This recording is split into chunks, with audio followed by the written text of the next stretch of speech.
जापानी शहरी 31 लाख रुपए देकर कुत्ता बन गया। जी हाँ, आपने ये बिल्कुल सही सुना। दुनिया में हर शख्स का कोई ना कोई ख्वाब होता है, मगर जापान से ताल्लुक़ रखने वाले इस शख्स ने अपना एक ऐसा देरीना ख्वाब पूरा किया जिसे देखकर सोशल मीडिया सार्फिन दंग रह गए।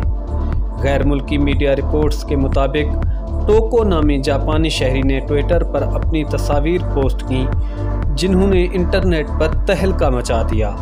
इंटरनेट पर वायरल तस्वीर में जापानी शहरी को एक खूबसूरत कुत्ते के रूप में देखा जा सकता है। कुत्ते जैसा दिखने के लिए टोको ने लाखों रुपए खर्च करके एक खसूसी लिबास तैयार करवाया, जिसे देखने के बाद ये यकीन करना मुश्किल हो जाता है कि इस लिबास के अंदर एक इंसान मौजूद है। रिपोर्ट के मुताबिक इस शख्स का ये ख्वाब फिल्मों और इश्तिहारात के लिए मलबूसात तैयार करने वाली एक मशहूर जापानी एजेंसी ने पूरा किया, जबकि इस लिबास की तैयारी के लिए टोको को 31 लाख रुपए से ज़ायद की रकम अदा करना पड़ी।